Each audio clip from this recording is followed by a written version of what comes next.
Hello viewers, welcome to my YouTube channel. ఈ వీడియోలో నేను సింగరేణి ఎన్టీ సిస్టమ్స్ మేనేజ్మెంట్ అని సిస్టమ్స్కి సంబంధించిన ఎక్స్పెక్టెడ్ కట్ ఆఫ్ మరియు దాని అప్డేట్స్ గురించి తెలుస్తుంది. అందులో చాలామంది అడుగుతున్న ప్రశ్న ఏంటంటే సింగరేణి ఫంక్షన్ యాక్చువల్గా మార్కెట్ అలాగే 2035 ఆ టైంలోనే ప్రైమరీకి అండ్ డీజిల్ కావాల్సింది. బట్ అది డిలే అవ్వడం అయితే జరిగింది. మనం ప్రజెంట్ మేనేజ్మెంట్ ట్రైనింగ్స్కి ఎస్ఎస్సి యూనివర్సిటీ కలుపుకొని తర్వాత చెప్తున్న విషయం ఏంటంటే రాబోయే 1 వీక్ ఖచ్చితంగా ప్రైమరీకి ప్లాన్ మెరిట్ లిస్ట్ అయితే వచ్చే అవకాశం ఉంది. ఇది డిఫెన్స్ గురించి ఉన్న అప్డేట్. ఇకపోతే మేనేజ్మెంట్ ట్రైనింగ్ సిస్టమ్స్ ప్రకారం ఉన్న వేకెన్సీస్ ఏంటి, దానికి ఎక్స్పెక్టెడ్ కట్ ఆఫ్ ఏంటి, సర్వే రిపోర్ట్ సర్వే రిపోర్ట్ అంటే మనము గతంలో జరిగిన ఇండిపెండెంట్ వివిధ ఎగ్జామ్స్లో ఉన్న ఇంజనీరింగ్ క్యాండిడేట్స్ అందరూ ఒక ప్లాట్ఫామ్ చూస్ చేసుకున్నారు మార్క్స్ చెక్ చేసుకోవడానికి.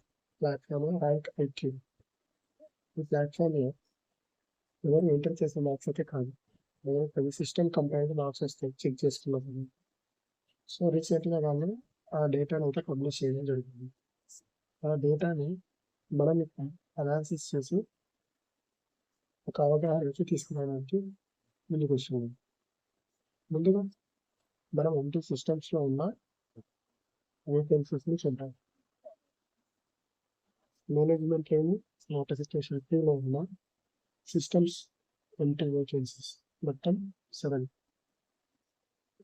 దాంట్లో అన్రిజర్వ్డ్ అంటే 5% అన్రిజర్వ్డ్ ఉంటుంది కదా, దాంట్లో ఉన్న క్యాండిడేట్స్కి local candidates next CA. So ఎవరైతే నాన్ లోకల్ కేటగిరీలో సిస్టమ్స్ అప్లై చేసి రాశారో వాళ్ళకు చాలా లో క్లియర్. నెక్స్ట్ లోకల్లో 7 వేకెన్సీస్ ఉంటాయి. దాంట్లో 3 ఓపెన్ కేటగిరీ, ఒక BCA, 2 SC, 1 visually handicapped candidate. As of మా దగ్గర విజువల్లీ హ్యాండిక్యాప్డ్ క్యాండిడేట్స్ ఇక్కడ డేటా ఏం లేదు కాబట్టి ఏదైతే విజువల్లీ హ్యాండిక్యాప్డ్ క్యాండిడేట్స్ ఏదైతే ఉంటుందో వీడియో స్కిప్ చేయండి, మీకు ఫస్ట్ టైంలోనే యూజ్ అవుతుంది. సో ఇప్పుడు ఓపెన్ కేటగిరీలో 3 పోస్టులు ఉన్నాయి కదా, ఆ 3 పోస్టులలో ఒక పోస్ట్ అట్లీస్ట్ ఉమెన్ ఖచ్చితంగా ఉన్నాను. సో ఇప్పుడు మెరిట్ లిస్ట్లో ఫస్ట్ ర్యాంక్, సెకండ్ ర్యాంక్ ఇద్దరు అబ్బాయిలు వచ్చినట్టయితే 3వ పోస్ట్ అబ్బాయికి వచ్చినా కూడా అతనికి ఇవ్వకుండా ఫీమేల్ క్యాండిడేట్ ఎక్కడైతే ఫస్ట్ వస్తారో వాళ్ళకి ఇస్తాను. అంటే డిఫాల్ట్ రిజర్వ్ ఫర్ ఉమెన్. ఇది ఒకటి అర్థం చేసుకోండి. ఇప్పుడు మనం ఎంటీ సిస్టమ్స్కి సంబంధించిన సర్వే రిపోర్ట్స్ వెరిఫై చేద్దాం. ఓకే, ఇప్పుడు మనం చూసుకున్నట్టయితే స్క్రీన్ పైన మనకు మొత్తం 87 మెంబర్స్ డేటా అయితే ఉందండి. దాంట్లో మీకు హైలైట్ చేసి ఎక్కడెక్కడైతే కనిపిస్తుందో దాన్ని సెలెక్ట్ అయ్యే క్యాండిడేట్స్ వల్ల మనం చెప్పవచ్చు. ఎలా చెప్తున్నామంటే ఇప్పుడు ఫస్ట్ క్యాండిడేట్ ఎవరైతే 124 మార్క్స్ ఉన్నాడో అతను జోన్ 2. ఇప్పుడు గుర్తుపెట్టుకోండి, సింగరేణిలో జోన్ 2 అంటే నాన్ లోకల్, జోన్ 1 అంటే లోకల్. సో ఇప్పుడు నాన్ లోకల్లో మనకు పోస్టింగ్ లేదు కాబట్టి జోన్ 2లో ఉన్న క్యాండిడేట్కి మార్క్స్ హైయెస్ట్ వచ్చినా కూడా అతనికి జాబ్ వచ్చే ఛాన్స్ లేదు. నెక్స్ట్ ఎస్టీ కేటగిరీలో 105 మార్క్స్తో ఎవరైతే లోకల్ క్యాండిడేట్ ఉన్నాడో జోన్ 1 అతను ఫస్ట్ ఫిల్ అయిపోతాడు ఓపెన్ కేటగిరీ పోస్ట్లో ఫస్ట్ ర్యాంకర్గా. నెక్స్ట్ 105 మార్క్స్కి సెకండ్ ఎవరైతే అన్రిజర్వ్ కేటగిరీకి ఉన్నాడో అతను second open category post fill చేస్తాడు. నెక్స్ట్ బీసీబీ క్యాండిడేట్ ఎవరైతే 105 మార్క్స్తో ఉన్నాడో అతను యాక్చువల్ మెరిట్ ప్రకారం థర్డ్లో ఉన్నాడు. ఓపెన్ కేటగిరీ పోస్ట్లు కూడా 3.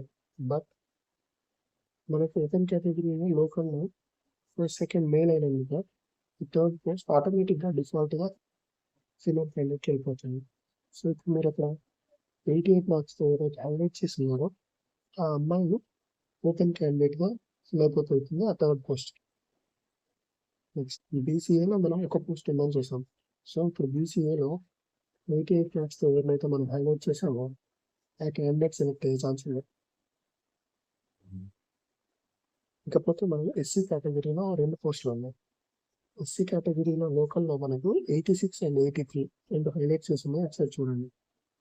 ఆ 86, 83 వచ్చిన వాళ్ళు సెలెక్ట్ అయ్యే ఛాన్సెస్ ఉన్నాయి యాజ్ ఆఫ్ నౌ. సో దీన్ని బట్టి మీరు పంచడానికి రావచ్చు. బీసీఏ అయినా ఎస్సీ అయినా ఓపెన్ ఫీమేల్ అయినా 83 పైన అంటే 85 పైన ఉన్న వాళ్ళకి ఛాన్స్ ఉంది. అండ్ బట్ ఒక్కొక్క పోస్ట్ 1 పోస్ట్ 2 పోస్ట్లే ఉన్నాయి కాబట్టి రిజర్వేషన్స్లో పెద్ద వేరియేషన్ అయితే ఉండదండి. ఇప్పుడు నేను చెప్పే మార్క్స్ కంటే తక్కువ అయితే ఖచ్చితంగా రాదు. ఖచ్చితంగా దానికంటే ఎక్కువ వచ్చే ఛాన్స్ ఉంది తప్ప తక్కువ వచ్చే ఛాన్స్ అయితే లేదు. ఇది ఒకటి క్లియర్. సో ఇప్పుడు హైలైట్ చేసిన వాళ్ళకి పక్కా వస్తుందా అంటే మ్యాక్సిమం వస్తుందండి. పక్కా అని చెప్పలేను. ఎందుకంటే ఇప్పుడు సపోజ్ నేను ఫీమేల్ క్యాండిడేట్ 88 మార్క్స్ వచ్చిందని చెప్పాను. సపోజ్ డేటా ఫ్రీజ్ అయిన వాళ్ళు ఫీమేల్ క్యాండిడేట్ సపోజ్ 92 మార్క్స్తో ఎదురైనా ఉన్నారు అనుకోండి లోకల్ క్యాండిడేట్. అప్పుడు ఆటోమేటిక్గా 88 అమ్మాయికి రాదు, 92 అమ్మాయికి వచ్చేస్తుంది. సో అలా చూడాల్సింది కూడా. సో యాజ్ ఆఫ్ లో మనకి 7 పోస్ట్ ఉన్నాయి కదా ఎంట్రీ సిస్టమ్స్లో. మనం 6 పోస్టులకి అయితే చెప్పడం జరుగుతుంది. ఫిజికల్ అండ్ చేతి పోస్ట్కి అయితే మనం చెప్పట్లేదు, ఎందుకంటే మన దగ్గర డేటా అనేది actually.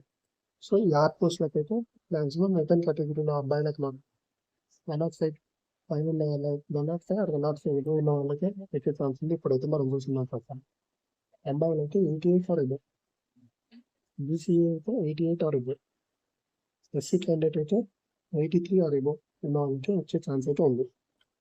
This is clear. So దీంట్లో మీరు మార్క్స్ చేయొచ్చు.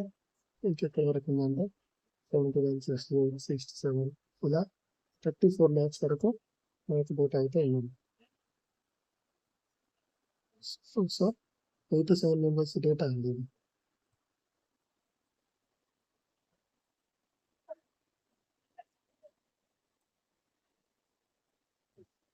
అలాగే దీంతో పాటు జూనియర్ మైనింగ్ ఇంజనీరింగ్ ట్రైనింగ్ వాళ్ళు కూడా అడుగుతున్నారు వాళ్ళ డేటా అనాలిసిస్ చేయమని. అది కూడా ఇంక్లూడేషన్ అది కూడా అప్లోడ్ చేస్తామండి. వీడియో కనుక ప్రజెంట్ ఈ వీడియో కనుక మీకు నచ్చినట్లయితే లైక్ చేయండి, షేర్ చేయండి. జై హింద్, జై భారత్.